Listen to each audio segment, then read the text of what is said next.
అద్వైత ఆత్మ విజ్ఞానాన్ని మనకు ఉపదేశం చేస్తూ ఉన్న గురువులందరికీ నమస్కారం చేసుకుని, మళ్ళీ కొంత దైవీ సంపద ఏమో దాన్ని మనలో ఎట్లా గుర్తించాలో, ఉన్నదాన్ని ఎట్లా వృద్ధి చేసుకోవాలో చూస్తూ వెళ్దాము. పోయిన వారం అభయం గురించి మాట్లాడుతూ వచ్చాము.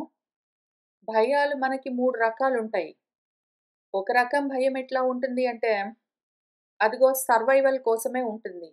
బ్రతుకు తెరువు గురించిన భయాలుంటాయి. రెండో రకం భయాలు పరువు, మర్యాదల గురించిన భయాలుంటాయి. బలహీనతలుంటాయి. మూడో రకము జ్ఞానము కలుగుతుందో లేదో మరి ఎట్లా అన్న భయం ఉంటుంది. ఇప్పుడు ఈ 3 భయాల్లో నుంచి బయటపడడానికి మార్గమేమి అంటే, ఉంటాయి మార్గాలు మరి. చూసుకోవలసి ఉంటుంది. దానికి ఉన్న మార్గాల్లో 2 మార్గాలు మళ్ళీ ఒకసారి ప్రయత్నం చేద్దాము. ఈ భయాల్లో నుంచి బయటపడడానికి ఒక రకం మార్గము మందు, రెండో రకం మార్గము మంత్రము. ఇంకంతే గదా!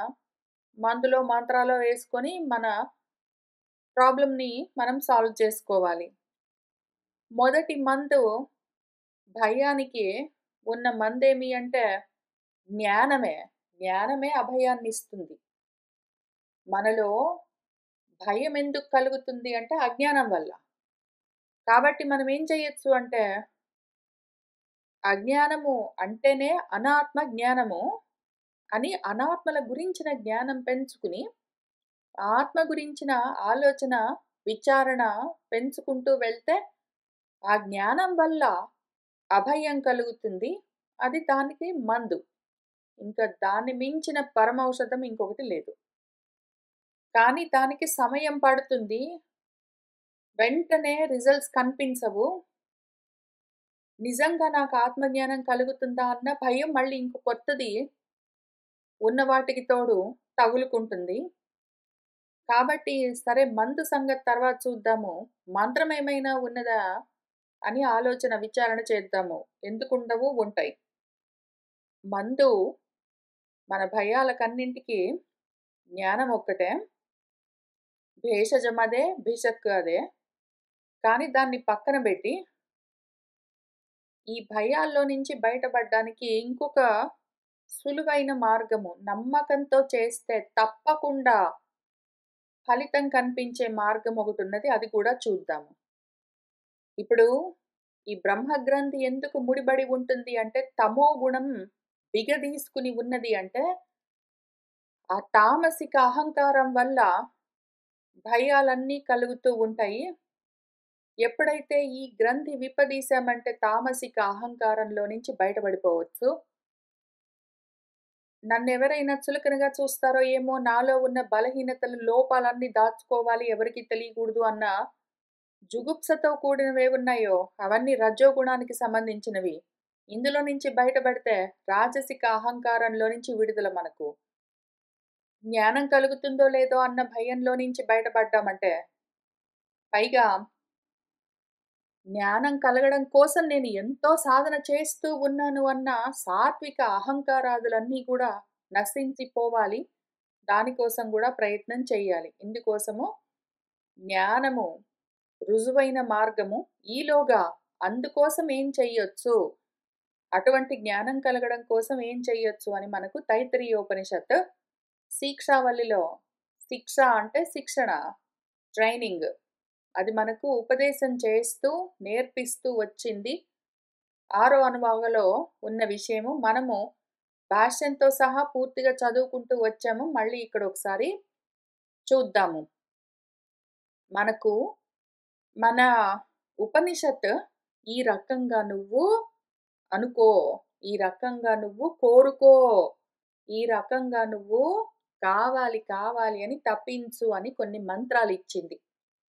అయితే ఈ మంత్రాలు పని చేయడానికి 2 కండిషన్స్ ఉన్నాయి, నియమాలు. అవి ముందు చెప్పి మంత్రాలు చెప్తాను. ఎందుకు అంటే మందు పని చేయాలన్నా సరే డాక్టర్ చెప్పిన విధంగా దాన్ని వాడవలసి ఉంటుంది. మందైనా సరే ఎట్లా పడితే అట్లా వాడితే పనిచేయదు. అట్లానే ఇక్కడ మంత్రమైనా సరే మన వేదం ఎట్లా ఉపదేశం చేస్తుందో దాన్ని అట్లానే మనము వాడితేనే పనిచేస్తుంది. అట్లా వాడితే తప్పకుండా పనిచేస్తుంది. నేనే దానికి ప్రత్యక్ష ప్రమాణం. నేనే దానికి యాక్చువల్ ఎగ్జాంపుల్. ఈ మంత్రాలు నాకు పనిచేసాయి గాబట్టే నేనంత ధైర్యంగా, దృఢంగా, నమ్మకంగా చూపిస్తూ ఉన్నాను. అయితే ఆ 2 నియమాలున్నాయి గదా! పాటించవలసినవి. ఒకటేంటంటే, ఈ మంత్రం పనిచేయడానికి ముఖ్యంగా కావాల్సింది నమ్మకము. నమ్మకం లేకుండా ఈ మంత్రాలు ఒకవేళ వాడినా కూడా సరిగ్గా పని చెయ్యవు. ఎందుకు అంటే, ఈ మంత్రాలు మరి నాకైతే పని చేశాయి. పోయిన వారం నేను అడిగితే, పని చేశాయి కదా! అని నేనిక్కడ అడిగినప్పుడు నా దగ్గర కూర్చున్న వాళ్ళు ఎవ్వరు ఒక్కళ్ళు గూడా మాట్లాడలేదు. పని చేశాయని ధైర్యంగా చెప్పిన వాళ్ళు ఒక్కళ్ళు గూడా లేరు. నాకు చాలా జాలనిపించింది, బాధనిపించింది, అయ్యో! అనిపించింది. ఎందుకంటే వాడుకోవడం తెలియకుండా పోయిందే అని. నమ్మకం లేకుండా అపనమ్మకంతోటి అంతంత మాత్రం విశ్వాసంతోటి వాడితే ఈ మంత్రం పనిజెయ్యదు. యాక్చువల్‌గా త్రికరణ శుద్ధిగా నమ్మి వాడితే ఈ మంత్రం పనిచేస్తుంది. కాబట్టి శ్రద్ధ ముఖ్యము. రెండో నియమం ఏమి అంటే, ఈ మంత్రం పనిజేయాలి అంటే, మనలో ఉన్న భయాలు రకరకాల భయాలు. రేపటికి ఏమవుతుందో, ఇల్లు గడవడానికి నాకు ఉద్యోగము ఎంతో కొంత జీతము అవి వస్తాయో రావో, ఆరోగ్యం ఎట్లా ఉంటుందో ఏమో అని ఈ మొదటి సెట్ భయాలు. ఆ తర్వాత నన్నెవరైనా ఏమైనా అంటారేమో, నన్నెవరైనా పట్టించుకోరో, ఎవరైనా నా పట్ల మాయలతో వాటితో ఉంటారో ఏమో, అటువంటివన్నీ సెకండ్ సెట్ భయాలు. జ్ఞానం కలుగుతుందో లేదో, నాకు బ్రహ్మప్రాప్తి కలుగుతుందో లేదో అని థర్డ్ సెట్ భయాలు. ఇప్పుడు ఈ 3 భయాల్లో నుంచి బయటపడడానికి ఈ మంత్రం పనిచేస్తుంది కానీ, కండిషన్ ఏంటంటే, ఆత్మ ప్రాప్తి కోసము, బ్రహ్మ ప్రాప్తి కోసము అని మొదలుబెట్టి, ఈ మంత్రం చదువుకుంటూ వెళ్తే తప్పకుండా పనిచేస్తుంది. అయితే ప్రాపంచికమైన విషయాల కోసం మాత్రము, నాకు రేపటికి తిండికుంటుందో లేదో, ఉద్యోగం ఉంటుందో ఊడుతుందో, ఆరోగ్యం బాగుంటుందో ఉండదో అని ఇవన్నీ బాగుండాలి అని కోరుకుంటూ ఈ మంత్రం చదివితే, దాని ఎండ్ గోల్ ఏమి? నీకు ఆరోగ్యం బాగుందనుకో, ఉద్యోగం ఉందనుకో, జీతానికి వాటికి ఇబ్బంది లేదనుకో, నిన్నెవ్వరు విసిగించట్లేదనుకో, చదువుకుంటూ ఉంటే డిస్టర్బ్ చెయ్యట్లేదనుకో, అవన్నీ పెట్టుకుని నువ్వు సాధించేదేమి? మళ్ళీ ప్రాపంచికమైన విషయాల కోసం నువ్వు ట్రై చేశావనుకో, ఈ మంత్రం సరిగ్గా పనిజేయదు. నువ్వు యాక్చువల్‌గా వీటన్నింట్లో నుంచి బయటపడాలి. నన్నెవ్వరు విసిగించగూడదు. నన్ను చులకనగా చూడొద్దు. నాకు భోజనానికి వాటికి ఇబ్బంది ఉండొద్దు. ఆరోగ్య సమస్యలుండొద్దు. నాకు శత్రువులతో వాటితో ఎటువంటి కష్టాలు ఉండొద్దు అని కోరుకున్నప్పుడు, అవన్నీ తీరితే ఏం చేస్తావు? అవన్నీ తీరితే పోయి మళ్ళీ ప్రపంచంలో కర్మలు జేయడానికి ట్రై చేస్తావంటే, ఈ మంత్రం అంతంత మాత్రంగా పనిజేస్తుంది. ఈ మంత్రం యాక్చువల్‌గా 100% ఎప్పుడు పనిజేస్తుంది అంటే, ఆ రకంగా నీ భయాలన్నీ తొలగుతూ ఉంటే నువ్వు ఇంకా అంతగా నిష్టగా కూర్చుని ఆత్మ సాధన చేసుకుంటావా మరి? అట్లా చేస్తాను అన్నావంటే మాత్రం ఈ తైత్రీయోపనిషత్తు మంత్రం నిజంగా ఫలిస్తుంది. కాబట్టి ఆ 2 గుర్తుపెట్టుకోండి. ఒకటి నమ్మకం ఉండాలి, శ్రద్ధ ఉండాలి. రెండోది దాని గురించిన ధృతి ఉండాలి. ఆత్మ సాధన చేస్తాను అని పట్టుదల ఉండాలి. దాని కోసమే ఇదంతా కోరుకుంటున్నాను అని క్లారిటీ ఉండాలి.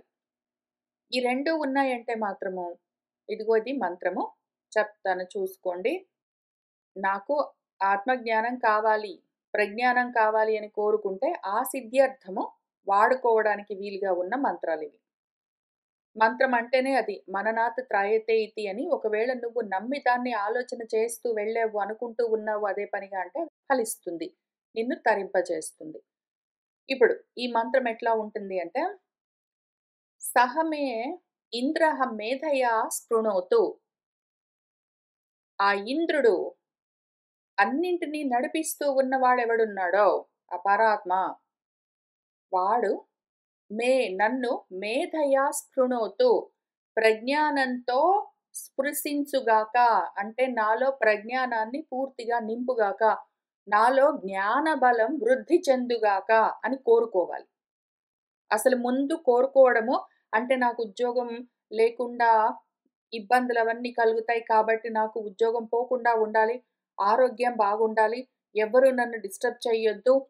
నాకింక వేరే రకాల ప్రాబ్లమ్స్ ఏమీ రావద్దు. అప్పుడు చదువుకుంటాను అని మొదలుపెట్టడమే ఇట్లాంటి విషయాలతో స్టార్ట్ చేయొద్దు. మనము కోరుకునేది ఎట్లా ఉండాలి అంటే, నేను ఆత్మజ్ఞానం కోసం, ప్రజ్ఞానం కోసం కూర్చుంటున్నాను సాధన కోసం. అందుకని నాకివన్నీ కావాలి అని అడగాలి. ఎందుకు అంటే ఫోకస్ ఎక్కడుంది? శ్రద్ధ ఎక్కడుంది? కరెక్ట్‌గా దాన్ని టార్గెట్ ముందు సెట్ చేసుకోవాలి. నాకు ఏమి కష్టాలు లేకపోతే, డబ్బులకి ఇబ్బంది లేకపోతే, ఆరోగ్య సమస్యలు లేకపోతే, నాకింకేమి అడ్డు రాకపోతే, అంతా బాగుంటే, మొత్తం అన్ని స్టార్స్ అన్నీ అలైన్ అవుతే, ఇంకేంటేంటో అవుతే, అప్పుడు నేను ఆత్మ గురించి సాధన చేసుకుంటాను అంటే అది పనిచేయదు. ఈ మంత్రం పనిచేయదు, ఏ మంత్రము పనిచేయదు. వాడెప్పుడు అట్లానే ఉంటాడు. అది రాకపోతే, ఇది రాకపోతే అని ఆలోచన చేస్తే అవన్నీ రాకుండానే ఉంటూ ఉంటాయి గాబట్టి, వాడికెప్పుడూ అటువంటి రోజు రానే రాదు ఆత్మ సాధన చేసుకోవడం కోసం. కానీ వాడసలు స్టార్ట్ చెయ్యడమే. నేను ఆత్మాభ్యాసం కోసం కూర్చుంటున్నాను. నాలో ఆ ఆత్మ జ్ఞానము వృద్ధి చెందుగాక అని కోరుకుని అక్కడి నుంచి మొదలుబెట్టాలి. అది స్టార్ట్ పాయింట్. అమృతస్య దేవా ధారణః భూయాసం. కాబట్టి నా ఇంద్రియాలన్నీ బలంగా ఉండాలి. నేనప్పుడేం చేస్తానంటే అమృతాన్ని అమృతము అంటే ఏమి? ఆత్మతత్వ జ్ఞానము. దాన్ని నేను ధారణలో ఉంచుకుంటాను, ధరిస్తాను. విజ్ఞానాన్ని, ప్రజ్ఞానాన్ని నేను ధరిస్తాను అని ఆ ఉద్దేశంతో బయలుదేరాలి. అందుకోసము నేను ఆత్మజ్ఞానాన్ని ధరించడానికి నాకు కొన్ని కావలసి ఉంటాయి. ఏవి? ఇంకిక్కడి నుంచి ఏమైనా కోరుకోవచ్చు. ఇంకిక్కడి నుంచి అన్నీ కోరుకోండి. ఆ లిస్ట్ అంతా ఉంది గదా! ఆరోగ్యం బాగుండాలి, దేహాదులన్నీ సహకరించాలి, ఉద్యోగాలన్నీ ఉండాలి, డబ్బులకి ఇబ్బంది ఉండగూడదు, నాతో పాటు చదువుకోవడానికి నాకు కావాల్సిన వాళ్ళందరూ రావాలి, నాకే డిస్ట్రాక్షన్స్ ఉండొద్దు అని ఏవేవి లిస్ట్ ఉన్నాయో ఇంకిక్కడి నుంచి పెట్టుకోండి. ముందసలు స్టార్ట్ పాయింట్ నాకు ఆ జ్ఞాన బలము నాలో వృద్ధి చెందుతూ ఉండాలి. అమృతత్వాన్ని నేను ధరించడానికి సిద్ధమై ఉండాలి. నాకా యోగ్యత కావాలి. అందుకోసము అని చెప్పి, ఆ కారణం చూపించి, అదిగో మే శరీరం, నా ఈ శరీరము విచర్షణం అంటే, విచక్షణం అంటే యోగ్యత కలిగి ఉండాలి. నాకు దేహము అటువంటి యోగ్యతతో ఉండాలి. మోకాళ్ళు నొప్పులు పుడతాయి, నడుములు నొప్పులు పుడతాయి, కడుపు నొప్పి పుడుతుంది, తలనొప్పి పుడుతుంది, కూర్చోబుద్ధి గాదు, ఈ నిద్రొస్తుంటుంది, ఆకలేస్తుంటుంది, బాత్రూమ్‌కెళ్ళి రావాలి. ఇవన్నీ ఉంటే చదువుకోవడం కుదరదు. నేనసలే కూర్చున్నది అమృతాన్ని ధరించడం కోసం.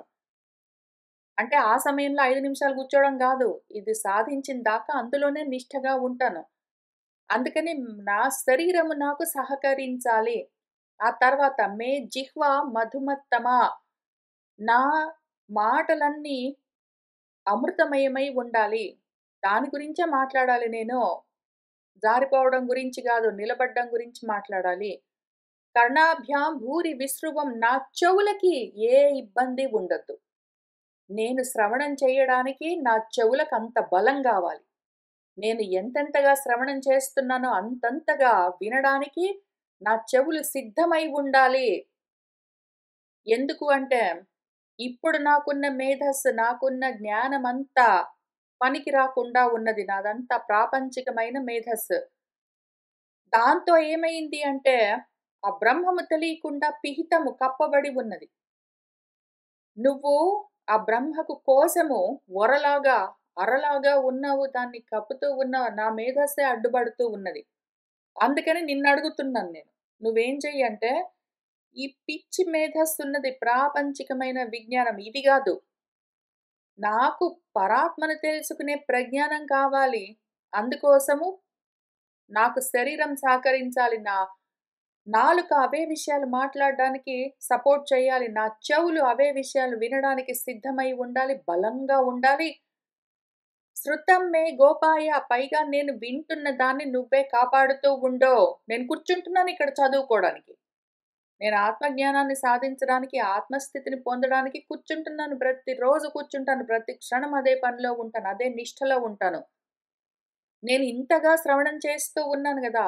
ఏవేవి నేను నేర్చుకుంటున్నానో అవి జారిపోకుండా నిలబడి ఉండాలి. నా మనసులో నుంచి అవి జారిపోకుండా నిలబడి ఉండాలి. పైగా ఆవహంతి అవన్నీ నాకు నువ్వు తెచ్చి ఇవ్వు. నాకు ఇంద్రియాలన్నీ గట్టిగా పటుత్వంతో ఉండాలి. నేర్చుకున్నది మర్చిపోకుండా ఉండాలి. నాకు కావలసిన జ్ఞానం ఎప్పటికప్పుడు నాకు అందుతూ ఉండాలి. ఆ అందుతూ ఉన్న జ్ఞానము జారిపోకుండా కూడా నువ్వే నిలబెట్టు. దాన్ని ఆవాహన తీసుకుని రా. దాన్ని వితన్వాన దాన్ని పెంచుతూ ఉండు. నాలో కలుగుతున్న జ్ఞానము జారిపోకుండా నిలబెట్టు. పైగా నా జ్ఞానాన్ని వృద్ధి చెందిస్తూ ఉండు. వ్యాప్తి చేస్తూ ఉండు. తెచ్చిపెడుతూ ఉండు. వ్యాప్తి చేస్తూ ఉండు. జారకుండా చూస్తూ ఉండు. నేను కూర్చొని చదువుకుంటాను. ఓకే. అని అడగండి. ఈ మంత్రం చదవండి. ఇట్లా అడగండి. తప్పకుండా అట్లానే జరుగుతుంది. మీకు శారీరకమైన యోగ్యత అంటే ఆర్థిక సమస్యలు, ఆరోగ్య సమస్యలు మొదలైనవి లేకుండా పోతాయి. అనుమానం లేదు. ముందిక్కడ ఆరోగ్య సమస్యలు తొలగిపోతాయి. ఈ రకంగా మీరు కోరుకున్నారంటే. కానీ అవి 2 కండిషన్స్. ఒకటి నమ్మకం ఉండాలి. అనుమానంతోటి ఈ మంత్రం చదివితే పనిచేయదు. రెండోది దేనికోసము అని ఆ ఫోకస్ వదిలిపెట్టరాదు. ఆరోగ్యం బాగుంటే బయటెక్కడో పడి తిరుగుతాను. ఏంటో కర్మలు తగలేసుకుంటాను. ఏంటేంటో అనుభవాలన్నీ ప్రాపంచికమైనవి పొందుతాను అంటే ఇంక మీరు పనికిరారు ఈ మంత్రాలు వాడుకోవడానికి. సరే. ఇప్పుడు అంతవరకొచ్చింది గదా! ఆరోగ్య సమస్యల్ని ఎట్లా తీర్చుకోవాలని మంత్రాలు చెప్పింది గదా! మనకు మన ఉపనిషత్తు. తర్వాత కుర్వాణ ఆచీరమాత్మనః వాసాంసి మమ గామః చ అన్నపానే చ సర్వదా తతః మే శ్రియమావహ లోమశాం పశుభిః సహ స్వాహ అని ఇంతవరకు తిండికి వాటికి తిప్పలు లేకుండా, కష్టం లేకుండా, ఉద్యోగాలవన్నీ ఊడిపోకుండా, డబ్బులకి వాటికి ఇబ్బంది లేకుండా కావాలి అని కోరుకునేవన్నీ ఇక్కడున్నాయి. పైనంతా శారీరకమైన సమస్యలు లేకుండా ఆరోగ్యం బాగుండాలి అని, ఇక్కడ ఇల్లు గడిచే మార్గము. ఇది గూడా నాకు అచిరం తొందరలోనే. ఇంకా ఆలస్యం వద్దు. నేను చదువుకుంటానన్నాక, ఆత్మజ్ఞానం సాధిస్తాను, నేను నా స్థితిని చేరుతానన్నాక, ఎప్పటికో గాదు, ఇప్పుడే వెంటనే. నాకు వాసాంసి బట్టలకు, వేసుకోడానికి వస్త్రాలు, గామహ ఇంట్లో వస్తువులు, ఇక్కడ గోవులని ఎగ్జాంపుల్ రాశారు. ఇంట్లో ఏ వస్తువులకి ఇబ్బంది ఉండగూడదు. సర్వదా ఎప్పుడు అన్నపానాలు ఉండాలి. నాకు అన్నానికి, తినడానికి, తాగడానికి, వాడుకునేందుకు వస్తువులు, వేసుకోవడానికి వస్త్రాలు అన్నింటికి ఎప్పుడూ కొదవ లేకుండా ఉండాలి. తతహమే శ్రియమావహ అందుకని ఆ విధంగా అటువంటి శ్రియం అంటే డబ్బులు అట్లాంటివేవి కావాలో అవి నువ్వే తెచ్చి నాకివ్వు. ఈ మంత్రం నేను చదివాను కాబట్టే నేను ఇంట్లోనే ఉంటాను. నాకు రావాల్సినవి నాకొస్తూనే ఉంటాయి. ఇల్లు గడవడానికి నేనే చెప్తున్నాను. నేనే ఎగ్జాంపుల్. నేను ఇంట్లోనే కూర్చుంటాను. ఇంక రెజ్యూమేస్ అక్కడిక్కడ ఫార్వర్డ్‌లు చేయడము, ఉద్యోగాలు ఎతుక్కోవడం అవన్నీ గూడా జేయను. కానీ నాకు కావాల్సినవి, నాకు ఇల్లు గడవడానికి కావాల్సిన అన్నాలు, పానాలు, ఇంట్లో వస్తువులు, వేసుకోవడానికి వస్త్రాలు మొదలైనవన్నీ గూడా ఏవేవి కావాలో అవే వస్తూ ఉంటాయి. ఎందుకంటే నువ్వు నా కోసం ఆవాహ తీసుకొని రా అని చెప్పా గదా నేను. కానీ నాకివన్నీ ఉండాలి. నాకు వేసుకోవడానికి వస్త్రాలుండాలి, తినడానికి తిండి ఉండాలి, అన్నీ ఉండాలి. ఏం చేస్తావురా వాటితో అంటే, అనుభవిస్తాను అంటే ఈ మంత్రం పనిచేయదు. ఇవన్నీ తీసుకుని రా, అవన్నీ నాకు లోటు లేకుండా నాకు అవసరమైనవి, నా అవసరాలు తీరే విధంగా నువ్వు చూస్తూ ఉండు. నేను మాత్రం ఫోకస్డ్‌గా చదువుకుంటాను. నేను అనవసరంగా ఇల్లు, పిల్లికూన చూసుకోవడానికి ఫోకస్ చేస్తే, నా చదువు గురించే, నా గురించి నేను ఆలోచన చేసుకోవడానికి టైం ఉండదు. కాబట్టి, నేను నా గురించి ఆలోచన చేసుకుంటాను. నువ్వు నా గురించి కావాల్సినవన్నీ చూడు. ఓకే. నేను నా గురించి ఆలోచన చేసుకుంటాను. నువ్వు నాకు కావాల్సినవి చూసుకో అని చెప్పండి. అంత ధైర్యంగా చెప్పండి. అంత ధాటిగా చెప్పండి. భయం లేదు, భయం లేదు. అందుకనే భయం సెక్షన్‌లో చదువుతూ ఉన్నది ఈ విషయము. ఎందుకు భయము? అభయము మనకు ఉపనిషత్తులన్నీ ఇస్తూ ఉంటే, ఏకంగా భగవంతుడే చెప్తూ ఉంటే ఎందుకు భయము? పైగా నాకు పశువులు ఏమైనా కావాలి అంటే అవన్నీ గూడా లోమసము, రోమాలతో ఉన్నవి. ఒకవేళ చలి ప్రాంతంలో ఉంటే, చల్లగా ఉన్నది అంటే వులెన్ వస్తువుల కోసం కావాల్సినవి గావాలి. ఒకవేళ వేడిగా, వెచ్చగా ఉన్న ప్రాంతంలో ఉంటే పల్చగా ఉన్న వస్తువులు, వస్త్రాలు కావాలి. అట్లాంటివన్నీ ఏవి గావాలంటే అవన్నీ స్వాహ, స్వాహ, స్వాహ, స్వాహ అని స్వాహ అన్నదానికి అర్థము ఆహ చక్కగా అనండి. చక్కగా చెప్పండి. గట్టిగా చెప్పండి. ధాటిగా చెప్పండి. ధైర్యంగా చెప్పండి. నాకు కావాలి అని చెప్పండి వస్తాయి. నాకొచ్చాయి అట్లనే. నాకొస్తూనే ఉన్నాయి అట్లనే. ఇంకింతవరకు వచ్చాం గదా! ఇందులోనే మళ్ళీ మీకేమేమి కావాలో అవన్నీ అంటే బాగా అనుభవాలన్నీ పొందడం కోసం కాదు. శారీరకమైన అవసరాలు తీరడం కోసం ఏవి కావాలో అవి మీకొస్తూనే ఉంటాయి. ఆ విధంగా కోరుకోండి. నేను చదువుకుంటాను. నా సంగతి నేను చూసుకుంటాను. నాకు కావాల్సినవి నువ్వు చూసుకో అని చెప్పండి. జరుగుతుందట్లా. సరే ఇంతవరకొచ్చాం గదా మనము. ఆరోగ్య సమస్యలు, ఇల్లు గడవడం గురించిన సమస్యలు తీరాయి గదా! ఇప్పుడు తర్వాతవి. మాయలతో ఉన్నవాళ్ళు నా చుట్టూ ఉండి నన్ను చులకన జేస్తారో ఏమో! ఇట్లాంటి భయాలు. ఇంక బ్రహ్మగ్రంథి అయిపోయింది. మనం దాన్ని విప్పదీసేసాం. అయిపోయింది. ఆ ప్రాబ్లమ్ సాల్వ్ చేసుకున్నాము. రెండోది విష్ణు గ్రంథి. ఏవో చెయ్యాలి లేకపోతే ఏంటో నాలో ఉన్న బలహీనతలు బయటపడతాయేంటో సో అండ్ సో ఫోర్త్ అని ఏవేవో ఉన్నాయి గదా! ఇట్లాంటివన్నీ. దారిన బోయే దిక్కుమాలిన రజ్జోగుణంతో కూడినవన్నీ. వీటిని పోగొట్టుకోవడం కోసము మాయలేని బ్రహ్మచారులందరూ నా దగ్గరికి ఆయాంతో రావలసి ఉన్నది. అంటే నా దగ్గరికి బ్రహ్మచారులందరూ ఆయాంతో వద్దురుగాక అని స్వాహ నేను చక్కగా చెప్పుకుంటూ ఉన్నాను. నువ్వు చెప్పు, నువ్వు చెప్పు అని చెప్తున్నది. నువ్వు చెప్పు. ఆహా! చక్కగా ఇది కావాలి అని అడుగు నువ్వు. అని అడిగితే ఇచ్చేవాళ్ళున్నారు. నాకిది కావాలి అని నువ్వు నిజంగా అడిగితే నీకు అవి వస్తాయి. ఇచ్చేవాళ్ళు ఉన్నారు. తెచ్చి ఇస్తారు నీకోసమే. అడుగు నువ్వు అని చెప్తున్నది మనకుపనిషత్తు. పైగా అట్లానే బ్రహ్మచారులందరూ విమాయంతు ఏ మాయ లేకుండా నా దగ్గరికి ఆయంతు రావలసి ఉన్నది. ఏ మత్సరాలు, మాత్సర్యాలు, ఏ మాయలు, ఏ విద్వేషాలు లేకుండా ఉండాలి నా చుట్టుపక్కల. ఎట్లా? మనకిప్పుడున్న ప్రాబ్లమ్స్ ఎట్లా ఉంటాయి? మన ఇంట్లో వాళ్ళే ఉంటారు. అత్తలుంటారు, మామలుంటారు, అమ్మలుంటారు, నాన్నలుంటారు, భర్తలుంటారు, భార్యలుంటారు, పిల్లలుంటారు. వీళ్ళందరూ ఇంట్లోనే ఉంటారు. వాళ్ళు మాయలోనే ఉంటారు. వాళ్ళు మనల్ని చదువుకోనివ్వరు. పలకరిస్తుంటారు, డిస్టర్బ్ చేస్తుంటారు, ఊరికే పిలుస్తూ ఉంటారు. మనం చదువుకుంటుంటే విసుక్కుంటూ ఉంటారు. ఈ రకంగా ఉంటే ఇది చదవండి. ఈ మంత్రం చదవండి. ఆమాయంతు బ్రహ్మచారిణః స్వాహా, విమాయంతు బ్రహ్మచారిణః స్వాహా, ప్రమాయంతు బ్రహ్మచారిణః స్వాహా, దమాయంతు బ్రహ్మచారిణః స్వాహా, శమాయంతు బ్రహ్మచారిణః స్వాహా అని చదవండి. కొంచెం గట్టిగానే చదవండి. స్వాహ అని చెప్పిందది. స్వాహ, స్వాహ, స్వాహ, స్వాహ, స్వాహ మిగిలిన వాటికి ఇన్ని స్వాహాలు చెప్పలేదు. మన వేదం కూడా అన్నీ తెలిసే మాట్లాడుతుంది. మన ఉపనిషత్తు కూడా అన్నీ తెలిసే మాట్లాడుతుంది. ఉపనిషత్తు ఋషులు తెలిసే చెప్తారు. ఎందుకంటే ఈ పైన కావలసినవి నాకు శరీరం సహకరించాలి.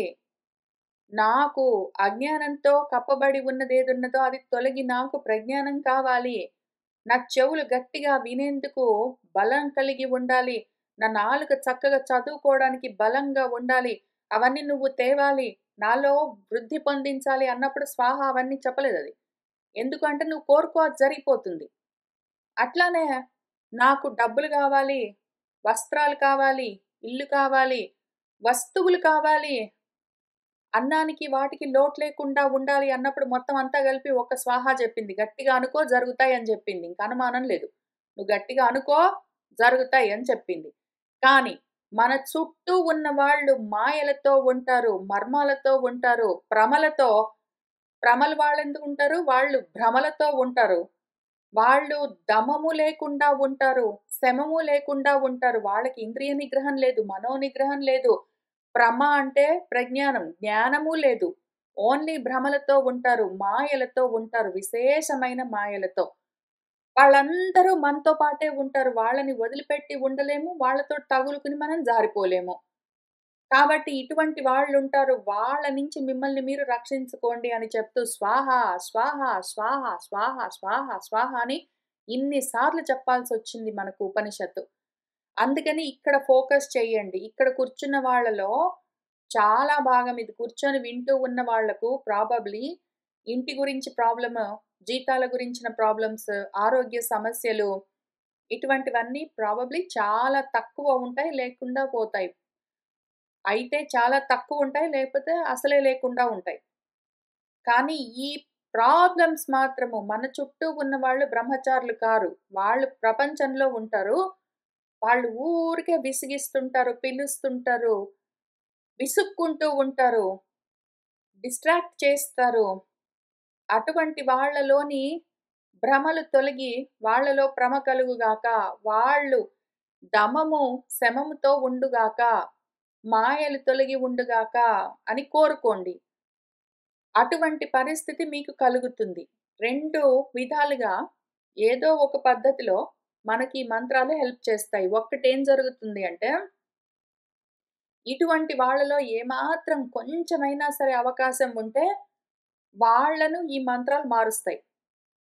అయితే ఒక్కొక్కసారి అటువంటి అవకాశం లేకుండా మరీ అజ్ఞానపూరితంగా ఉన్నారనుకోండి, మన అత్తలు, మామలు, అమ్మలు, నాన్నలు, భార్యలు, భర్తలు, పిల్లలు అందరూ ఎట్లాంటి వాళ్ళున్నారంటే, ప్రాపంచికమైన కర్మల్లో దిగబడి ఉంటారు. మనకు సపోర్ట్ చెయ్యరు. విసుక్కుంటారు పైగా. ఇవతలికి లాగడానికి ట్రై చేస్తున్నారంటే, అటువంటి వాళ్ళని ఈ మంత్రాలు గూడా ఏమి చేయలేవు గాబట్టి, నెక్స్ట్ ఆప్షన్ ఏమవుతుందంటే, వాళ్ళు మనకెక్కువగా డిస్టర్బ్ చేయకుండా మనకి ఈ మంత్రాలు హెల్ప్ చేస్తాయి. ఒకటి వాళ్ళలో మార్పు కలిగే అవకాశం ఉంటే మంచి. 2 నిజంగా మార్పు కలిగి మనకు యాక్చువల్‌గా వాళ్ళు సపోర్ట్ చేస్తే ఇంకా మహా మంచి. మహా మంచి. ఫస్ట్ ఆప్షన్ ఏంటి? మన చుట్టూ ఉన్నవాళ్ళు నిజంగా బ్రహ్మచారులై మనకు సపోర్ట్ సిస్టమ్‌గా ఉంటే, మనము సాధన చేస్తూ ఉన్న సాధకులమై ఉంటే, వాళ్ళు మనకు బాధకులు కాకుండా పైగా మన సాధనకు వాళ్ళు సాధకాలుగా ఉంటే ఎంతో బావుంటుంది. కావాలంటే అడగండి. గట్టిగానే అడగండి. అవకాశం ఉంటే చేస్తాను అని చెప్తుంది మంత్రము.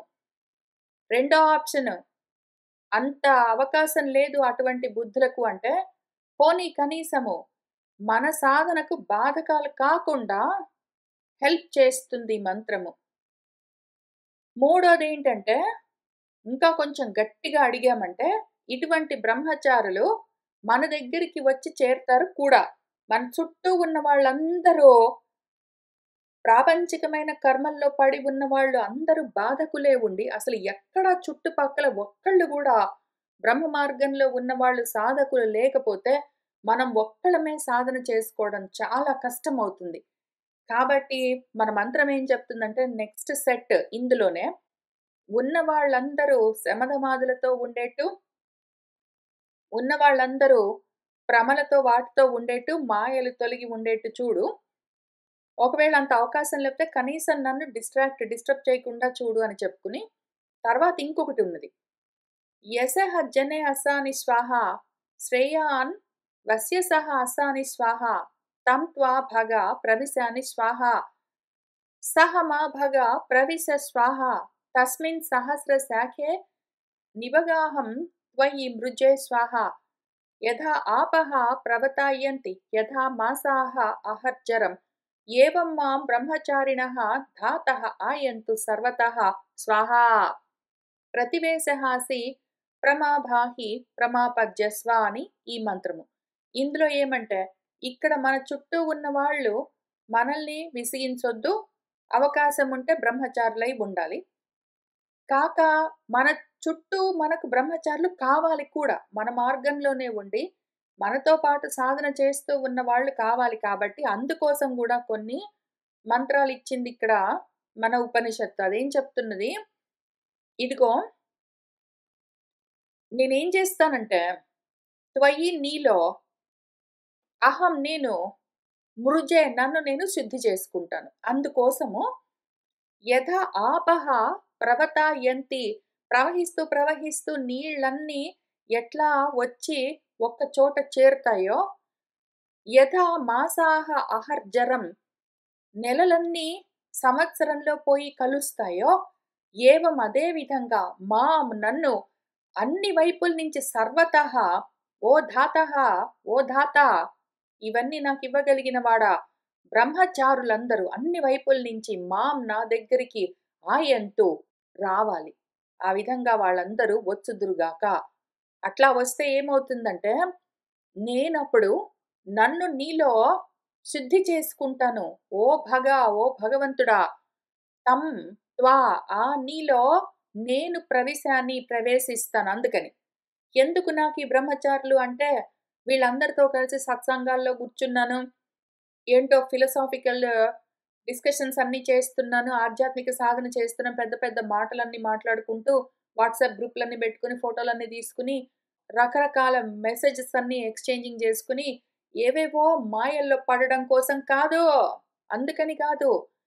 అని ముందు మన మంత్రం ఎంత జాగ్రత్తగా ఎక్కడెక్కడ బ్రహ్మచారులందరూ నా దగ్గరికి వచ్చి చేరాలి అని కోరుకుంటూ ఉన్న సమయంలో అంతకన్నా ముందు వెంటనే ఇమ్మీడియేట్‌లీ ముందు వాళ్ళందరూ కావాలి అంటే నీలో ఉన్న అర్హత ఏమి అంటే నువ్వు కోరుకునే కోరిక ముందు శుద్ధమై ఉండాలి. కాబట్టి నేనేం చేస్తానంటే నీలో ప్రవేశిస్తాను. నువ్వేం చెయ్యాలి అంటే ఓ భగవంతుడా! సహా నువ్వు నాలో ప్రవేశించు. నేను నీలో, నువ్వు నాలో కలిసిపోవాలి. ఆ రకంగా ఉండాలి అంటే నాకు బ్రహ్మచారులు కావాలి. కాబట్టి వాళ్ళందరూ ఎక్కడెక్కడ వాళ్ళందరూ నా దగ్గరికొచ్చి చేరాలి. అప్పుడేం జరుగుతుందో తెలుసా?